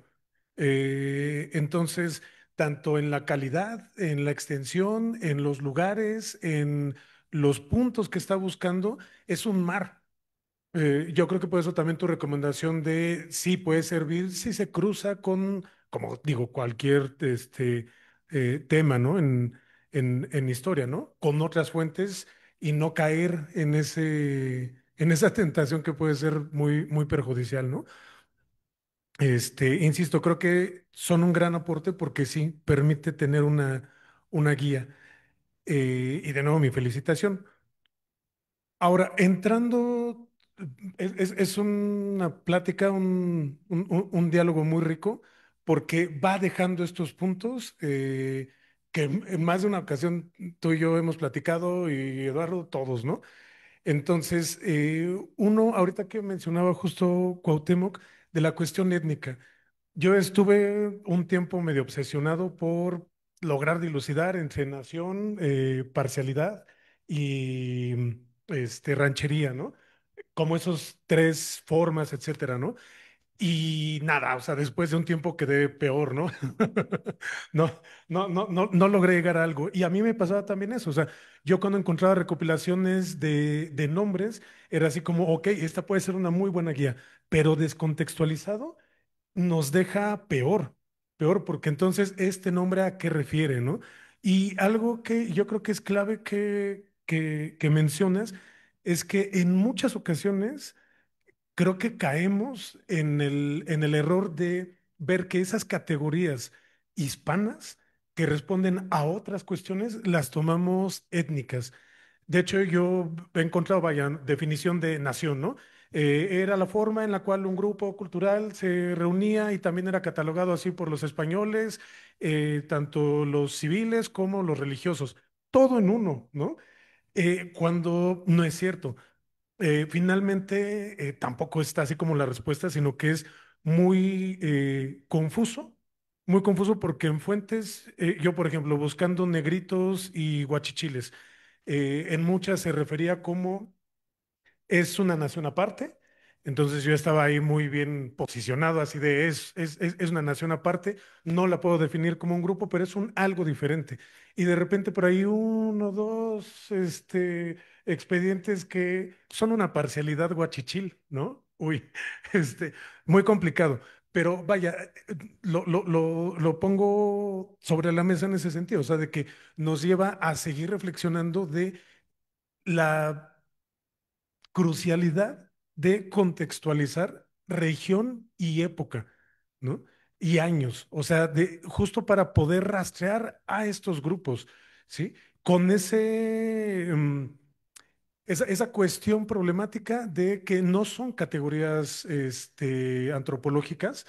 Y con esto, ojo, no quiero decir que no existieran los grupos con sus, vaya, particularidades y sus pautas culturales que las tenían. Me refiero, en las fuentes, eso se refleja velado y tergiversado en muchas ocasiones, ¿no? Entonces, vaya, este tipo de corpus nos sirven al menos para tener una guía con el cruce de otra información. Y eso me lleva también a la cuestión de la frontera, eh, que ahí también creo que es mucho, vaya, que es igual de relevante el contextualizar, ¿no? Yo creo que sí ha habido es complicado porque pareciera que tienen que ser como extremos, ¿no? Yo creo, o vaya, mi postura es depende, ¿no? Y de nuevo, así en la contextualización cronológica y espacial, porque hay ocasiones en las que, por supuesto, hay negociaciones, pero esas negociaciones, o sea, la palabra a veces trae una carga de armonía, yo creo, ¿no? Pero negociación implicaba también una tensión por relaciones de poder de los diferentes actores involucrados. Entonces, se podía llegar a una negociación, claro, pero en muchas ocasiones, y aquí hablando del sur del Nuevo Reino de León, ¿cómo me habría ayudado estas visitas antes? Pero del sur del Nuevo Reino de León, en el cual están esas negociaciones y pactos, pero que son muy delicados, muy delicados. O sea, basta que exista una ofensa, que se cambie un mayordomo, que el capitán, bueno, pues, nombre hispano, ¿no? Pero el líder de uno de los grupos tenga un desencuentro y ahí arda, ¿no? Entonces, sí puede haber una especie de negociación, pero subyace, creo yo, esa posibilidad de una ruptura, ¿no? Y lo saben muy bien todos los involucrados.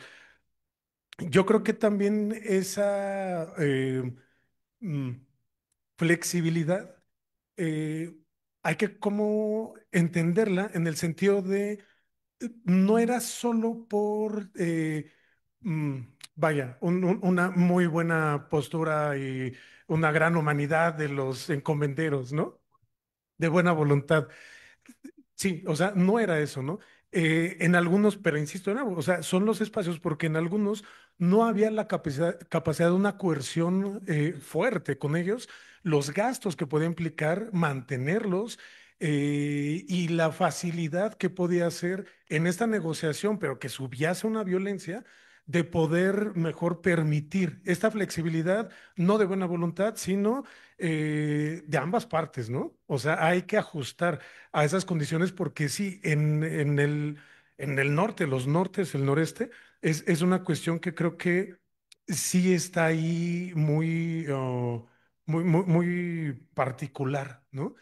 Y en esta cuestión con los intérpretes, que lo junto un poco también con los nombres, eh, yo sobre todo era de poder encontrar, en ocasiones la ranchería se llama así por el capitán indio, pero a veces se va deformando el nombre mucho en un periodo muy breve que ya nos deja ahí con una laguna mayor que una certeza, ¿no? Pero me refiero, este es un muy buen referente y que viene de estas autoridades. eh, Porque vaya, va a ser diferente, por supuesto, lo sabemos, con visitas pastorales, ¿no? Pero también ahí hay una intencionalidad distinta. Entonces, bueno, nada más eran estos, estos puntos, bueno, son muchísimos más, este, pero nada, ¿no? Felicitarte de nueva cuenta, Valentina. Pues solamente, bueno, la doctora Brígida se tuvo que retirar y también Ari, pero te mando una felicitación por la aportación a la historiografía con el trabajo que estas fuentes nos dan y dice que en suma es, muchas gracias por dar los cimientos para hacer hablar a las fuentes. Entonces te mando un abrazo, Ari, y no sé si alguien más quiera comentar algo o cerramos esta ronda con tu respuesta. Yo creo que cerramos esta ronda. Ah, bueno. Bueno, voy a ser más concreto y yo voy a lo que me interesa. Los términos geográficos, términos que se pueden rastrear como, además de los nombres, relieves, arroyos, ríos. Se puede hacer un seguimiento de especies de árboles, de ciertos animales, de calidades de los suelos, de si son fértiles, infértiles.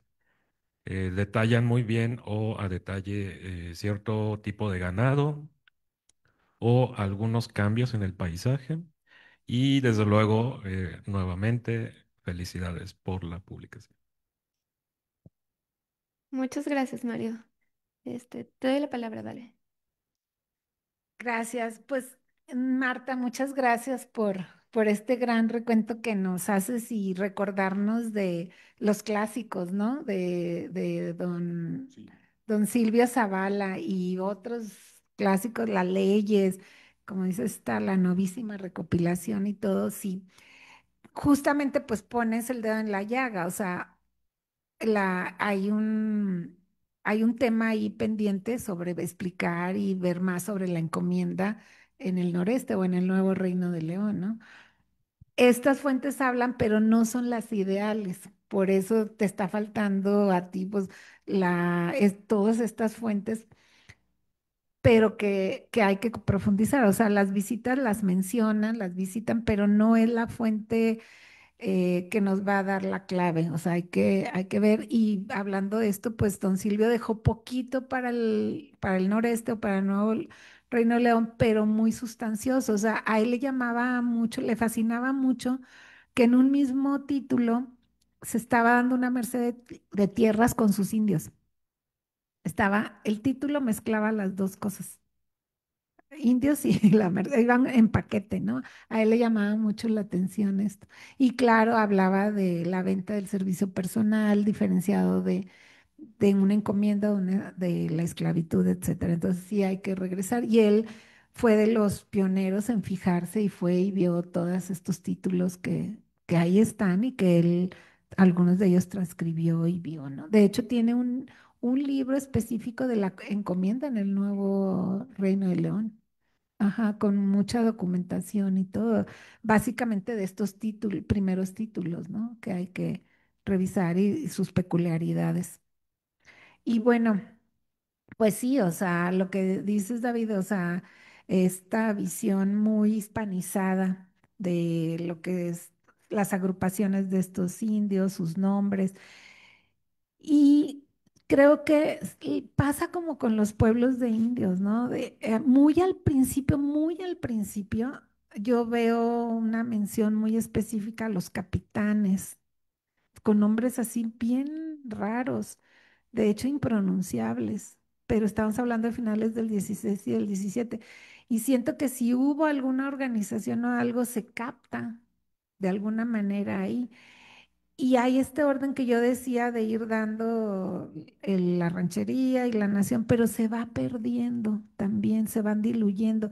Y yo creo que es porque también van mermando mucho, pues la cohesión que se tenía, la organización de estos grupos, toda esta revoltura que hubo entre la persecución de los que eran sujetos y muchos pueblos o grupos que se fueron a refugiar allá y que también debieron haber desorganizado a todos allá.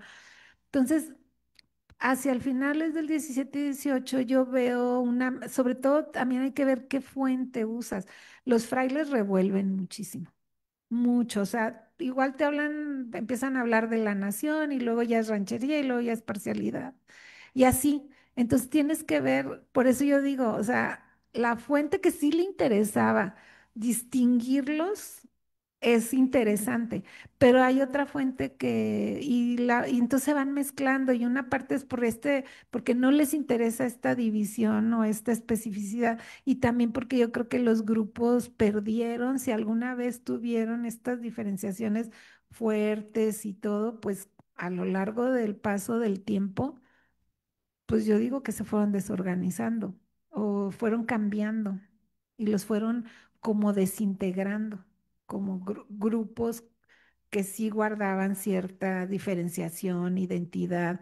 Se me hace a mí que mermaron mucho eso, la presencia prolongada novohispana en esa, y la persecución y todo, ¿no? Entonces van perdiendo su personalidad, que si alguna, que sí, seguramente la tuvieron muy al principio, y lo sientes en las fuentes, pero hay que ver otras fuentes. No, esta fuente no. No creo que de esas claves, ¿no? No da para eso. Y como dices tú, tener mucho cuidado porque sabemos es la tentación de que la negociación y todo, no, pues sí, también pero sí hay que reconocer que sí se formaban equilibrios, si no, no pudieran haber permanecido tanto tiempo, ¿no? Eso sí me acuerdo. Pero se rompían muy fácil ante la llegada de migrantes. La ganadería se le ve como, wow, la ganadería ocupó y fue la solución para la colonización. Odiaban a los ganaderos. La gente que sí residía allá los odiaba porque les pisoteaba los ríos, los arroyos, sus sembradíos y además provocaba mucho a los indios, los provocaba, los hacían enojar. Entonces claro, les traía también otros muchos beneficios, el comercio, esto, la presencia, pero o sea, sí habría que verlo así, ¿no? Como muy específico y también con la flexibilidad y todo eso. Sí, sí, porque tendemos mucho a agarrarlo y nos nos vamos a la otra orilla, ¿no? Pero bueno, y lo que me preguntas, no son la fuente ideal, pero sí encuentras. Por ejemplo, el visitador dice, no, le mandé mejor hablar a los hacendados porque es imposible, sobre todo cuando está por la zona de Montemorelos, Linares y todo eso. Dice, "No", y ves el mes en el que está, pues claro, los aguaceros de mayo, como dice la canción, pues yo me imagino que anegaba todo y decía el visitador, no, que voy a andar ensoquetándome, mejor vengan aquí a donde estoy y me presentan sus títulos y todo. O sea, ese tipo de cosas, o cuánto tardan en ir de un lugar a otro, de repente mencionan el mal tiempo, pero no son los ideales no. Yo creo que las Mercedes siguen siendo muy buena fuente para sacar esto, de la especificidad de las plantas, los animales, los suelos, pero sí puedes pues encontrar, creo, pero no es así como que ahí debe de ser si captas una que otra cosa, pues está muy bien, pero no describen, no son como las relaciones geográficas. Lo que sí te dicen los lugares, pues estos eran labores, estos eran vaquerías, estos eran así. Ujú, y eso, muy bien. Sí, Dos cositas nada más. El tema de los mapas. Ese tema de los mapas es, yo estuve haciendo un trabajo sobre una expedición que se hace en el norte de la Nueva Vizcaya y luego va a Sonora, pero entonces por dónde va pasando y hasta dónde llega y todo eso. Me costó un trabajo hacer el mapa de eso, horrible. Y después ves el mapa y dices, pues qué sencillo se ve, ¿verdad? O sea, pero localizar cada uno de los puntos, pues porque son descripciones que, o sea, puntos que ya no tienen el mismo nombre, ¿no? Y no, incluso en mapas antiguos no encuentras esas referencias, ¿no? Entonces me costó un trabajo horrible y por eso te felicito por los mapas, porque aparentemente ves los mapas y dices, ay, mira qué bonito le quedó, pero no, no, es un mucho trabajo, ¿no? Y también lo de los cuadros, claro, que ya se dijo. Pero otra cosa que quería comentar de lo que decía David es que independientemente de que no podemos, desde luego, hacer un trabajo, digamos, de corte etnográfico, ¿no? A partir de los nombres, eso es imposible, pero sí hay indicadores de que hay identidad. ¿No? De datos que te dan idea de que ahí hay una identidad. ¿Quién sabe cómo se llama? ¿Quién sabe qué límites tiene? ¿Quién sabe? Pero sí hay algo que en lo que estamos haciendo allá del norte, pues ves que hay ciertos grupos con ciertos jefes que, que, que, que aparecen no una vez, sino vuelven a aparecer y vuelven a aparecer y vuelven a aparecer. No te dices, bueno, si ahí no hay identidad, es imposible que sucediera, ¿no? Sí, o el tema de los idiomas, los intérpretes, independientemente de que aunque sea náhuatl, pues, si necesitan un intérprete es porque ahí hay una identidad de algo, ¿no? Entonces, sí, como que son indicios que no nos van a servir para entender esos grupos plenamente, ¿no? Pero sí, nos dicen que hay ciertas identidades que permanecen y que desde luego pues nos llevan a mucha confusión porque no solamente está el hecho de que van desapareciendo, sino que van apareciendo. O sea, es el tema de el etnocidio con la etnogénesis, ¿no? Por un lado, sí existe, sobre todo en el siglo XVIII es muy clarísimo, una intención de desaparecer a ciertos grupos, ¿no? De borrarlos en términos étnicos. Vamos a mandar a los apaches hacia el centro. ¿Por qué? Porque no queremos que haya apaches. Puede haber otros, pero esos apaches no los queremos. Es una intención de borrar étnicamente. Entonces es un proceso de etnocidio, pero por otra parte está pues que estos que están siendo atacados se agrupan y forman grupos más fuertes, entonces es el proceso contrario, que eso es la etnogénesis. Y entonces son como todos esos procesos que simplemente podemos decir que en general están ocurriendo, no los podemos captar absolutamente, pero sí sabemos que están por ahí, ¿no? En términos de lo que estabas diciendo de cómo está lo del tema de la identidad y las dificultades que tenemos para llegar a ese tema, ¿no? Y lo que decía David de que hay un conflicto y por lo tanto hay una negociación, ¿no? La negociación es porque hay una diferencia, hay un conflicto. Y luego en los jefes muchas veces son designados por en estas visitas, yo me imagino que los mismos españoles están designados a los jefes que más les conviene, no a cualquier jefe. Y luego, en algunos hay votaciones, no creas. Eh, Sí.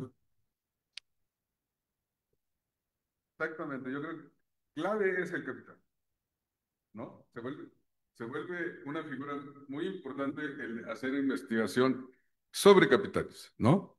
O sea, identificar los capitanes, como bien dices, la permanencia o no permanencia de los capitanes te puede decir mucho sobre el grupo, ¿no? Que si son muchos, inclusive si son muchos o son pocos. O sea, eso yo creo que te da un día. Si lo hacemos a mediano plazo o largo plazo, siguiendo a los capitanes, yo creo que vamos a encontrar lo que estás diciendo precisamente. Esos son capitanes, son un elemento de identidad y de cohesión de ese grupo. Eso que es complicado, pues por supuesto que es complicado, porque así están las fuentes de eso. Pero a veces es de explotación del grupo también. O sea, es el. Hay gente buenos y gente malos, Digo, menos entre los indígenas. Pero fíjate, yo en las fuentes que he visto que ese tipo de cosas es cuando se dan, por ejemplo, se hace una negociación y entonces a los indios les vamos a dar ropa y esto, pero al jefe, sí, con sombrero, su capa y no sé qué es. O sea, lo distinguen, ¿no? Pues por supuesto. Ya les toca. Bueno, bueno. Bueno, pues hasta aquí vamos a cortar nuestra transmisión en Facebook. Muchas gracias a todos los que se conectaron y ya estarán recibiendo información sobre la presentación del siguiente año. Entonces, pues ahora sí que en Facebook nos veremos hasta enero. Muchísimas gracias por todo. Y se queda subido el video y después lo pasaremos a